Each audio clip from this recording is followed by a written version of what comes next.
Protestas sin precedentes, desafío histórico, revolución de las hojas en blanco, clamores de libertad, persecución, blindaje, gran despliegue policial. Así se refieren los titulares de la prensa hispanohablante a una serie de manifestaciones que se están dando últimamente en distintos rincones ya pueden ir adivinando por el tono de las coberturas el país. Bastaría con que les diera 3 oportunidades y estoy segura al 100% de que acertarían.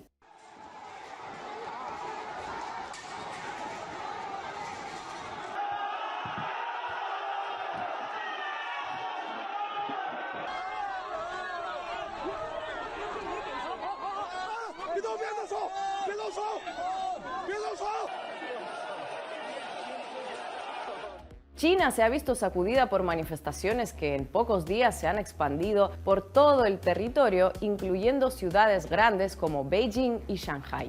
El motivo, las restricciones producto de la política de tolerancia cero con el COVID, que está en vigor desde los inicios de la pandemia y que consisten básicamente en cortar la propagación del virus mediante seguimiento de contactos, cuarentenas, confinamientos e incluso cierres de barrios o ciudades enteras. Algo que para la mayoría de los ciudadanos quedó anclado como un mal recuerdo casi distópico allá en 2020, en China sigue siendo el pan de cada día, o al menos cada día que se detecta un contagio. El hartazgo es más que lógico. Imaginen llevar más de 2 años igual que en marzo o abril de 2020. Cualquiera se indigna. Al hartazgo y al cansancio se le suman los perjuicios económicos que causan las restricciones y la conciencia de los chinos de que el resto del mundo ya casi se ha olvidado de las mascarillas y todavía más de los confinamientos. Para atender el creciente malestar, a mediados de noviembre el gobierno inició un cambio de rumbo en su gestión de la pandemia. Sin renunciar a la estrategia en sí, aprobaron una serie de medidas para aliviar las restricciones. Pero el pasado 24 de noviembre se llegó a un punto de inflexión. 10 personas murieron víctimas de un incendio en un edificio residencial en la ciudad de Urumqi. El edificio estaba semiconfinado, así que según los vecinos la tragedia pudo haberse evitado si no hubiera sido por las medidas sanitarias que impidieron a la gente salir. Cuando un funcionario público insinuó que todo fue responsabilidad de ellos mismos, que no supieron evacuar adecuadamente el inmueble, estalló la protesta. Las mismas protestas que fueron tachadas de irresponsables cuando se llevaban a cabo en Alemania, Canadá o Estados Unidos se convirtieron en un clamor popular legítimo contra la tiranía inmediatamente después de trasladarse a China para medios, voceros y tertulianos. Y ojo, las protestas son más que legítimas. Si el resto del mundo retomó una vida más o menos convencional y convive con el virus como si fuera un resfriado, ¿por qué no lo hace China? La clave es la respuesta a esta pregunta. Muchos de esos medios, voceros y tertulianos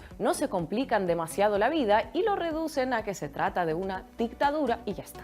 Aplican esta máxima a la hora de explicar realidades de un selecto grupo de países del que China forma parte central. Pero ¿qué tal si les digo que hay más argumentos? El principal es que estamos hablando de un país de 1.500 millones de habitantes. ¿Saben cuál es el número oficial de muertos por COVID en los 3 años de la pandemia? No supera los 6.000. La India, otro país con una población enorme, contabiliza unos 600.000. Ni hablar de Estados Unidos, Rusia o Brasil. Ese es el resultado de la estrategia de tolerancia cero, que consistió esencialmente en priorizar la vida antes de todo lo demás, antes incluso de la libertad personal y hasta de la economía. Y el debate ahora mismo se centra en cómo flexibilizar gradualmente sin que colapse todo. Un enfoque distinto, aseguran, traería consecuencias desastrosas, más desastrosas de las que probablemente nos podamos imaginar. El porcentaje de la población mayor y vulnerable en China es alto, un 18,7%.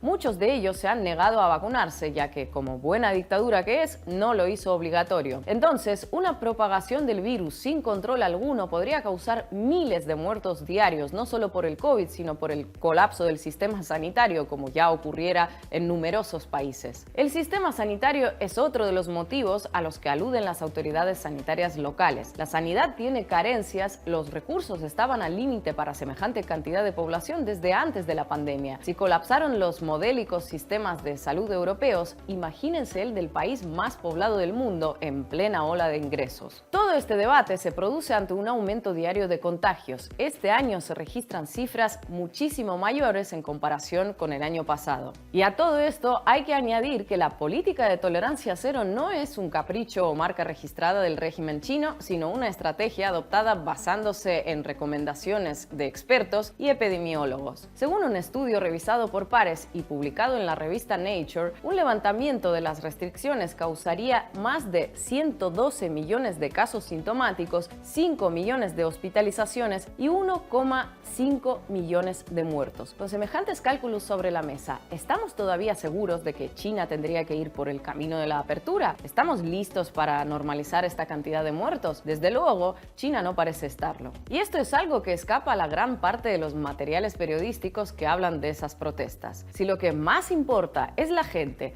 ¿qué otro argumento puede haber que el de proteger la vida de uno? El mismo argumento que la prensa y los políticos usaron hasta la saciedad cuando denunciaban manifestaciones contra las restricciones en otras latitudes. ¿Cuál es la diferencia ahora? ¿Por qué era condenable protestar en Canadá, por poner un ejemplo? Hate can never be the answer. Over the past few days, Canadians were shocked and frankly disgusted by the behavior displayed by some people protesting in our nation's capital.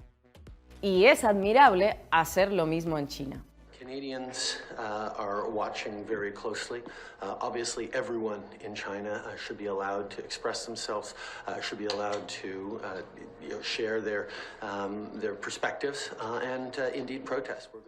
Porque en el fondo de lo que se trata aquí es del placer que da ver al enemigo arder. Y cuanto más grande es la llama, mejor se aprovecha y más calorcito da al hacerlo. Y así unas protestas contra el confinamiento se convierten en el inicio de la revolución, hacen tambalear al régimen, cuestionan el liderazgo, siempre en los titulares, claro. Y en la realidad parece bastante claro que la política de tolerancia cero, que salvó miles de vidas, se convirtió a la vez en un lastre importante para la sociedad y la economía, y nadie lo niega. La cuestión es cuánto tiempo le llevará a Pekín pasar a otro modelo de monitoreo y prevención más laxo y menos irritante y dañino económicamente para la gente. Pero mientras dure esa transición, tengan por seguro de que tendrán sus dosis semanales de genuina preocupación por los derechos y las libertades de los chinos en la prensa. Siempre por los derechos y las libertades de aquellos que viven en otros países, por supuesto, a poder ser en otros países rivales o incluso considerados como desafío estratégico.